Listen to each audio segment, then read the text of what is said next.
चंडिकाएं मार्कंडेय ऋषि बोले, हे पितामह, आप हमें कोई ऐसा परम गुप्त साधन बताइए जिसके द्वारा मनुष्यों की सभी प्रकार से रक्षा हो और जो अभी तक आपने किसी को बताया भी न हो। ब्रह्मा बोले, हे प्रियवर विप्रवर, इस प्रकार का साधन तो परम पवित्र एवं परम गुप्त देवी जी का कवच ही है। इसी से प्राणी मात्र का कल्याण एवं सब प्रकार की रक्षा होती है। सो सुनिए, देवी जी की 9 मूर्तियों के नाम इस प्रकार से हैं।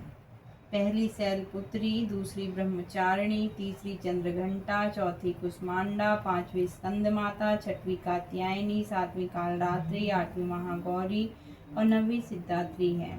जो मनुष्य अग्नि में जल रहा हो, युद्ध भूमि में शत्रुओं के मध्य फंस गया हो अथवा घोर संकट से ग्रस्त हो, वह मनुष्य भगवती की शरण में पहुंच जाए तो उसके घोर से भी घोर संकट नष्ट हो जाते हैं। रण में कोई भी अमंगल नहीं होता, कोई आपत्ति नहीं आती, शोक दुख भय आदि कुछ भी नहीं होता। जो भक्ति भाव से देवी जी का स्मरण करते हैं उनकी सभी प्रकार से उन्नति होती। हे भगवती, जो भी आपका स्मरण करते हैं निसंशय उनकी आप रक्षा करती हो। प्रेत की सवारी करने वाली चामुंडा देवी है। बाराही महिषी पर, ऐन्द्री हाथी पर, वैष्णवी गरुड़ पर, माहेश्वरी बैल पर, कौमारी मोर पर और लक्ष्मी देवी कमल के आसन पर विराजमान है। श्वेत रूप धारण करने वाली वृषभ के वाहन वाली ईश्वरी देवी है। हंस पर चढ़ी हुई सभी आभूषणों से भूषित ब्राह्मी देवी है। इस प्रकार अनेक प्रकार के रत्नों से विभूषित सभी योग शक्तियों से संयुक्त ये सब माताएं हैं। सभी देवियां क्रोध युक्त रथों पर सवार होकर दर्शन देती हैं। ये शंख चक्र गदा शक्ति हल मूसल कीटक तोमर परशु पास कुंद त्रिशूल उत्तम सारंग धनुष इत्यादि अस्त्र दैत्यों के शरीर नाश के लिए, भक्तों को अभय देने के लिए एवं देवताओं के लिए धारण करती है। हे महारौद्रे, हे महाघोरा पराक्रम वाली, महाबल तथा महाउत्साह वाली, घोर से घोर भय को विनाश कर देने वाली देवी जी, आपको नमस्कार हो। हे देवी, आपके दर्शन कठिन है। शत्रुओं के भय को बढ़ाने वाली देवी जी, मेरी रक्षा कीजिए। पूर्व दिशा में मेरी रक्षा इंद्री करे, अग्निकोण में अग्नि देवता, दक्षिण में बाराही, नैऋत्य कोण में खंग धारिणी, पश्चिम में वारुणी, वायुकोण में मृगवाहिनी, उत्तर में कुमारी, ईशान कोण में शूलधारिणी, ऊपर ब्राह्मणी एवं नीचे वैष्णवी देवी रक्षा करे। इस प्रकार सब वाहनी चामुंडा देवी 10 दिशाओं में रक्षा करे। जया मेरे आगे की, विजया मेरे पीछे की, बाईं और अजिता दाईं और अपराजिता रक्षा करे। उद्योतनी मेरे शिखा की, उमा मेरे मस्तक पर विराज कर मस्तक की, मालाधारी भौहों की, यश्विनी भौहों के मध्य में, त्रिनेत्रा नासिकाओं की, यम घंटा देवी नेत्रों के मध्य में, शंखनी कानों की, द्वारवासिनी कपोलों की, कालिका कानों के मूल देश की सांकरी मेरी रक्षा करे। नासिका की सुगंधा, ऊपर होठों की चर्चिका, नीचे के होठों की अमृत कला एवं जीवा की सरस्वती देवी रक्षा करे। दांतों की कुमारी, कंठ की चंडिका, गले की चित्रघंटा, तालु प्रदेश की महामाया रक्षा करे। चिबुक की कामाक्षी, वाणी की सर्वमंगला, ग्रीवा की भद्रकाली, पृष्ठ अस्थियों की धनुर्धरी रक्षा करे। कंठ के बाहरी भाग की नीलग्रीवा, कंठ नलिका की नलकुबरी, दोनों कंधों में खगनी एवं भुजाओं की वज्रधारिणी रक्षा करे। दोनों हाथों की दंडनी, उंगलियों की अंबिका, नाखूनों की शूलेश्वरी, कुक्षी की कुलेश्वरी रक्षा करे। स्तनों की महादेवी, मन की शोक विनाशनी, हृदय की ललिता देवी, उदर की शूलधारिणी रक्षा करे। नाभि की कामनी, गुप्त इंद्रिय की गुहेश्वरी, लिंग की पूत कामनी, गुदा की महिष वाहिनी रक्षा करे। कटी की भगवती, घुटनों की विंध्यवासिनी, जंघाओं की महाबला देवी रक्षा करे। गुल्फों की नारसिंगी, पाँवों के तलवों की तेजसी, उंगलियों की श्रीदेवी और तलवों की तलवासिनी रक्षा करे। नाखूनों की दृष्टा कराली, केशों की ऊर्ध्वकेशनी, रोम छिद्रों की कोवेरी और त्वचा की बागेश्वरी रक्षा करे। रक्त मज्जा वसा मांस अस्थियों एवं मेदे की पार्वती, अंतड़ियों की कालरात्रि, पित्त की मुक्तेश्वरी रक्षा करे। पद्म कोश की पद्मावती, कप की चूड़ामणि, नाखूनों के तेज की ज्वालामुखी, सभी संधियों की अभेदा देवी रक्षा करे। हे ब्रह्मणी, आप मेरे वीर्य की रक्षा करें। छाया की छत्रेश्वरी और मन बुद्धि अहंकार धर्म धारणी रक्षा करे। प्राणों की कल्याण शोभना और शब्द स्पर्श रूप रस गंध इन 5 ग्रंथियों की इंद्रियों की योगिनी सत्व रज तम की नारायणी सर्वदा रक्षा करे। आयु की बाराही धर्म की वैष्णवी यश एवं कीर्ति की लक्ष्मी तथा धन विद्या की चक्रणी रक्षा करे। इंद्राणी मेरे गोत्र की, चंडिके मेरे पशुओं की, महालक्ष्मी मेरे पुत्रों की, भैरवी भाले की रक्षा करे। मेरे पथ की सुपता मार्ग की क्षेम शंकरी राजा के दरबार में महालक्ष्मी एवं सभी दिशाओं में स्थित होकर विजया मेरी रक्षा करे। और जो भी स्थान कवच में नहीं आया और जो आरक्षित है उन स्थानों की पापनाशनी जयंती देवी रक्षा करे। मनुष्य यदि अपना मंगल चाहता है तो एक कदम भी बिना कवच के कहीं न जाए। कवच के नित्य रक्षित मनुष्य जहाँ जहाँ भी जाता है वहीं से उसे धन का लाभ तथा सभी कामनाओं की सिद्धि प्राप्त होती है। पृथ्वी पर उस पुरुष को ऐश्वर्य एवं अतुल संपत्ति प्राप्त होती है। वह मनुष्य निर्भय हो जाता है। युद्ध भूमि में कोई भी उसे नहीं जीत सकता तथा वह त्रिलोकी भर में पूजा जाता है। यह देवी कवच देवताओं को भी दुर्लभ है। इसको अत्यंत श्रद्धा के साथ सावधान होकर जो तीनों संध्याओं में नित्य पढ़ लेता है उसे देवी कला प्राप्त होती है। कोई भी उसे तीनों लोकों में पराजित नहीं कर सकता। उसे अकाल मृत्यु नहीं आती। वह 100 वर्ष से अधिक आयु पाता है। लूला चेचक कोढ़ आदि व्याधियां नष्ट हो जाती हैं। जनगम तथा कृत्रिम विष सभी विष निवृत्त हो जाते हैं। मारण मोहन आदि सभी प्रकार के अभिचार योग तथा मंत्र तंत्र कवचामृत पुरुष को देखते ही निवृत्त हो जाते हैं। भूचर नवचर तथा जलचर नीची श्रेणी के देवता, जन्म के साथ पैदा हुआ देवता, कुल देवता, गंडमाला डाकनी शाकनी, अंतरिक्ष में विचरण करने वाली घोर डाकनियां, ग्रह भूत पिशाच यक्ष गंधर्व राक्षस ब्रह्म राक्षस बेताल कुष्मांड भैरव आदि जिस मनुष्य के हृदय में कवच का निवास हो उस मनुष्य को देखते ही ये सभी नष्ट हो जाते हैं। राज सम्मान प्राप्त होता है। यह कवच उसका तेज यश कीर्ति बढ़ा देता है। चंडी पाठ करने वाला पहले कवच का पाठ कर लेवे। जब तक पर्वत वन मालाओं के साथ यह पृथ्वी टिकी हुई है तब तक ऐसे पुरुष की संतति इस पृथ्वी पर टिकी रहती है। कवच के पाठ करने वाले को देहांत होने पर महामाया की कृपा से देव दुर्लभ परम स्थान की प्राप्ति होती है। सुंदर रूप को पाकर वह सदा शिव के साथ आनंद पाता है। इति देवी कवच समाप्तम। श्री अर्गला श्रोत प्रारंभ। श्री मार्कंडे जी बोले, जयंती मंगला काली भद्रकाली कपालिनी दुर्गा शिवा धात्री स्वाहा आदि देवियों को मेरा नमस्कार हो।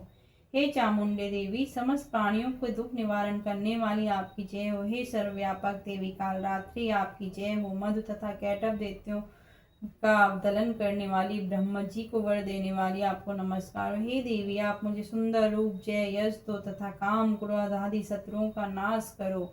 महिषासुर का नाश करने वाली भक्तों की सुखदाता देवी जी को नमस्कार हो। मुझे रूप दो यश दो जय दो शत्रुओं का नाश करो। हे रक्त बीज का वध करने वाली देवी और चंड मुंड असुरों का विनाश करने वाली माता, मुझे सुंदर रूप जय यश दो शत्रुओं का वध करो। हे शुंभ निशुंभ धूम्राक्ष धूर्माक्ष नामी देवताओं का मत मर्दन करने वाली, मुझे रूप दो शत्रुओं का नाश करो।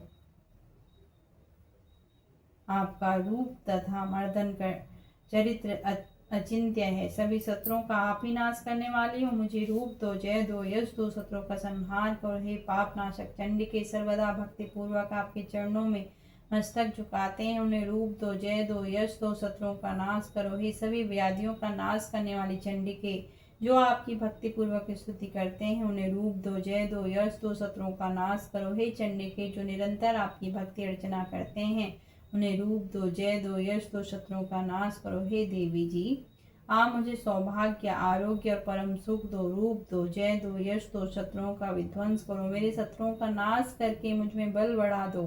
रूप दो यश दो शत्रुओं का नाश करो। हे देवी, मेरा कल्याण कीजिए और उत्तम धन संपत्ति दीजिए। रूप दो जय दो यश दो शत्रुओं का नाश करो। हे माता, आपके चरणों पर देवता और दैत्य दोनों ही अपने मुकुटों की मणियां घिसते हैं। कृपया कीजिए, मुझे रूप दो जय दो यश दो शत्रुओं का नाश करो। हे मातेश्वरी, अपने भक्तों को विद्यावान, यशवान, लक्ष्मीवान करो, रूप दो, जय दो, यश दो, शत्रुओं का नाश करो। बड़े बड़े अभिमानी दैत्यों के अभिमान चूर्ण करने वाली चंडिके, मैं आपको प्रणाम करती हूँ। मुझे रूप दो, जय दो, यश दो, बैरियों का नाश करो। हे चार भुजाओं वाली माता, चतुर्मुख ब्रह्मा जी आपकी स्तुति करते हैं। परमेश्वरी, रूप दो, जय दो, यश दो, बैरियों का विध्वंस करो। हे मातेश्वरी, विष्णु भगवान आपकी निरंतर भक्ति पूर्वक स्तुति करते हैं। मुझे यश दो, जय दो, बैरियों का विध्वंस करो। हे पार्वती के पति महादेव जी से स्तुत्य है। परमेश्वरी, रूप दो, जय दो, यश दो, शत्रुओं का नाश करो। इंद्रदेव से पूजित है परमेश्वरी, रूप दो, जय दो, यश दो, बैरियों का नाश करो। हे देवी जी, आप तो कठोर भुजदंड रखने वाली दैत्यों का घमंड नाश कर देती हो। आप ही रूप वैरियों का नाश करो। हे अंबिके, आप अपने भक्तों के लिए अपार आनंद की वृद्धि करती हो। मुझे रूप दो, यश दो, वैरियों का नाश करो। हे मातेश्वरी जी, आप मुझे वह पति प्रदान करे जो मेरी इच्छाओं के अनुकूल हो। इस भयानक संसार रूपी समुद्र से मुझे तारने वाले हो। उत्तम कुल से उत्पन्न हो, जो पुरुष इस स्रोत का पाठ करके श्री महास्रोत कीलक का पाठ करता है, वह सप्तशती के पाठ जब से मिलने वाले वर एवं श्रेष्ठ संपदा के फल को प्राप्त कर लेता है। बोलो माता रानी की जय। यत् कीलक श्रोतम, श्री मार्कंडे ऋषि बोले, मैं उन भगवान सदाशिव को नमस्कार करता हूँ जिनके 3 दिव्य नेत्र हैं, जिनका शरीर विशुद्ध ज्ञान रूप है, जो मोक्ष प्राप्ति के कारण है। अर्धचंद्रमा जिनके मस्तक पर शोभायमान है। मंत्रों के साप एवं उत्कीलन आदि को समझकर पाठ करने वाला पुरुष मोक्ष पा लेता है, अतः इसका ज्ञान होना आवश्यक है। सब उच्चाटन आदि वस्तुएं इसी स्रोत द्वारा पाठ करके सिद्ध होती हैं। जो इस स्रोत का पाठ करके सप्तशती के पाठ मात्र से स्तुति करते हैं, उन्हें देवी जी सिद्ध हो जाती हैं। उच्चाटन आदि प्रयोग में उन पुरुषों को मंत्र, औषधि आदि किसी अन्य साधन की आवश्यकता नहीं पड़ती। बिना जप के ही सभी उच्चाटन आदि सिद्ध हो जाते हैं। क्या समस्त उच्चाटन आदि इसी से सिद्ध हो जाते हैं? इस प्रकार की लोगों को शंका हुई। तब उस शंका के निवारण के लिए सदाशिव ने लोगों को बुलाकर आज्ञा दी कि यहाँ सिद्धियां देने वाला शुभ स्रोत है। उस चंडिका स्रोत को भगवान सदाशिव ने गुप्त कर दिया। इस स्रोत के पाठ द्वारा प्राप्त होने वाला पुण्य कभी समाप्त नहीं होता। साधक सभी प्रकार का क्षेम प्राप्त कर लेता है, इसमें कोई भी संशय नहीं। कृष्ण पक्ष की चतुर्दशी अथवा अष्टमी के दिन एकाग्र होकर अपना सब कुछ भगवती के अर्पण करते हैं और फिर प्रसाद रूपेण ग्रहण कर लेते हैं, उस पर भगवती प्रसन्न होती, अन्यथा नहीं। इसी रूप के कीलक द्वारा महादेव जी ने इसे भी कीलन कर दिया है। इसके द्वारा जो सप्तशती को निष्कीलन करके स्पष्ट होकर नित्य पाठ करता है, वह सिद्ध हो जाता है। देवी जी का गण एवं गंधर्व होता है, वह कहीं भी घूम रहा हो, उसे कोई भय नहीं होता, न उसे अकाल मृत्यु होती, न देहांत होने पर वह मोक्ष पाता है। इसीलिए इस कीलक स्रोत को समझकर तथा उसका उत्कीलन करके पाठ करना उचित है। जो इस प्रकार नहीं करता, उसका नाश होता है। तभी तो बुद्धिमान इसे समझकर ही उत्कीलन से संपन्न स्रोत का पाठ आरंभ करते हैं। जो कुछ भी रमणियों में सौंदर्य, सौभाग्य आदि दिखाई देते हैं, वे सबके सब श्री देवी जी की कृपा के फल हैं। इसी कारण इस शुभ स्रोत का जाप सदा करते रहना चाहिए। इस स्रोत के मंद स्वर से पाठ करने से थोड़ा फल मिलता है, उस स्वर से अधिक फल मिलता है, सभी सिद्धियां प्राप्त होती हैं। अतः उस स्वर में पाठ आरंभ करें जिस भगवती कृपा से के द्वारा सौभाग्य, आरोग्य, संपत्तियां, शत्रुनाश तथा परम मोक्ष की प्राप्ति होती है। उस जगत की माता की स्तुति अवश्य करनी चाहिए। बोलिए अम्बे माता की जय।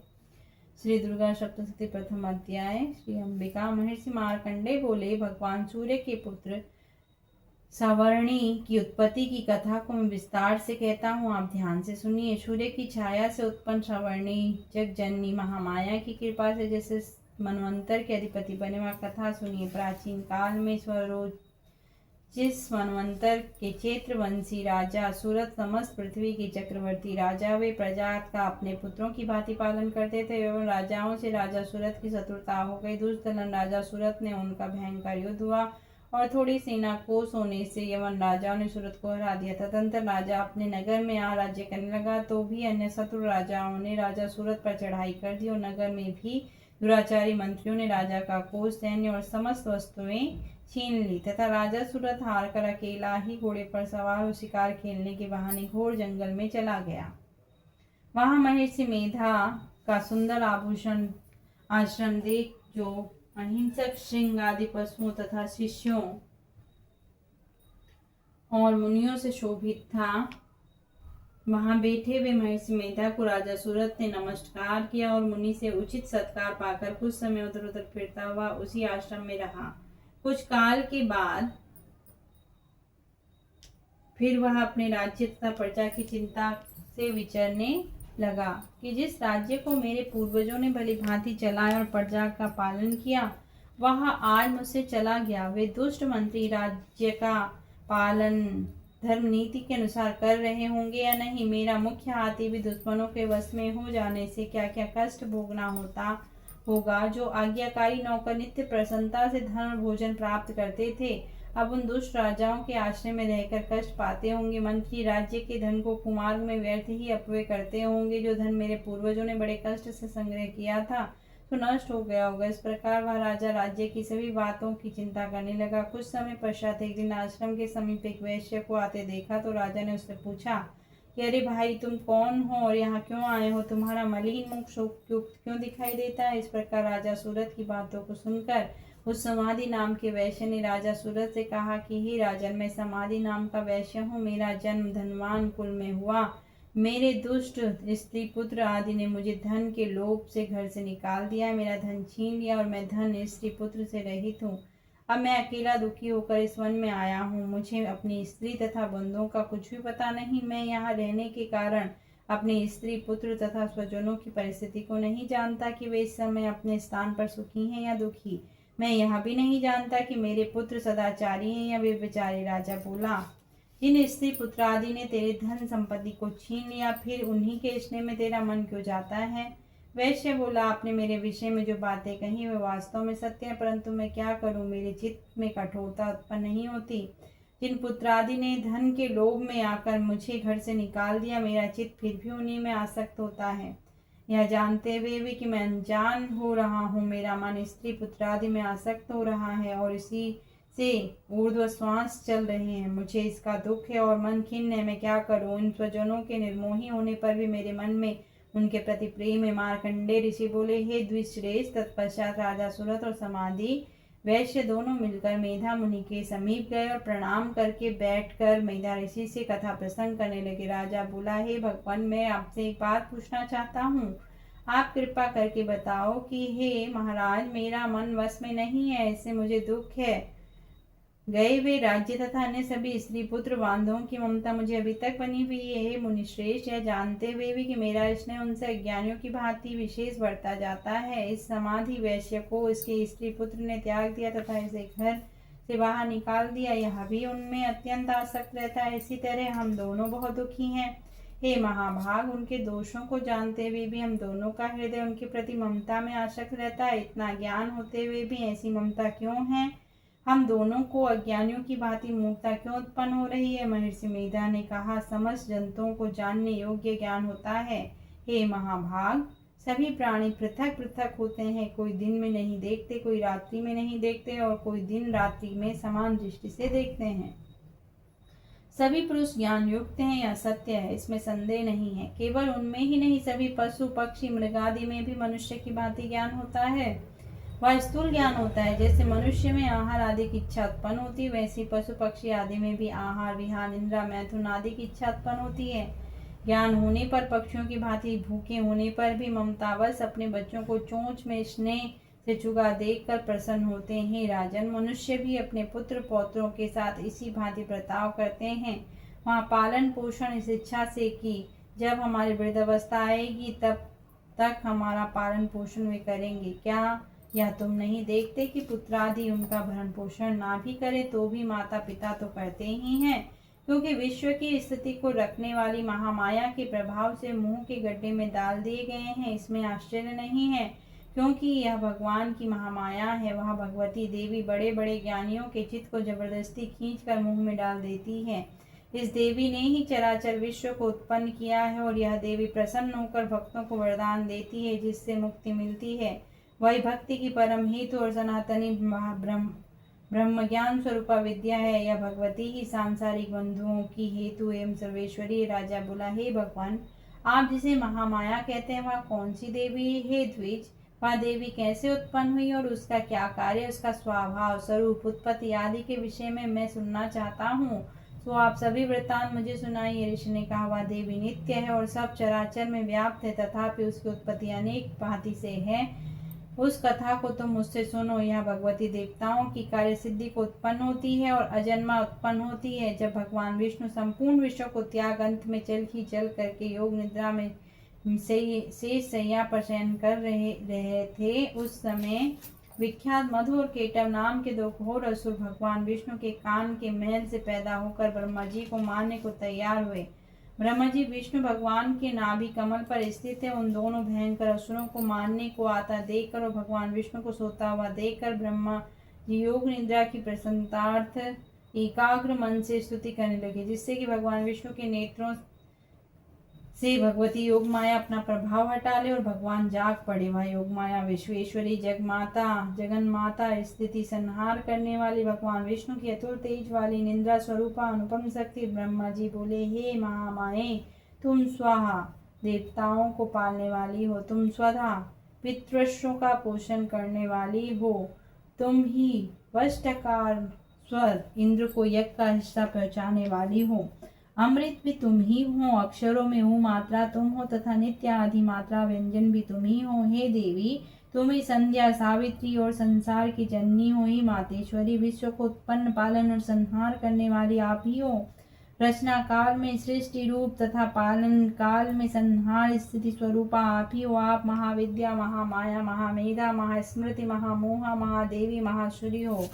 आप ही समस्त चराचर के तीनों गुणों सत रज तम को उत्पन्न करने वाली प्रकृति। आप ही काल रात्रि प्रलय स्वरूप महारात्रि तथा दारुण मोहरात्रि हो। आप ही ईश्वरी और बुद्धि की बोध स्वरूपा हो। लज्जा, पुष्टि, तुष्टि, शांति, क्षमता आप ही हो। हे मातेश्वरी, आप खड्ग, शूल, घोर, गदा, चक्र, शंख, धनुष, बाण, भुषुंडी, परिघ आदि अस्त्रों को धारण करने वाली हो। हे देवी, आप ही सौम्यता हो तथा संसार में आप ही अति सुंदर हो, पर और अपरों में श्रेष्ठ आप ही परमेश्वरी हो। हे अखिलात्मिके, सत और असत जो कुछ है उन सब की शक्ति आप ही हो।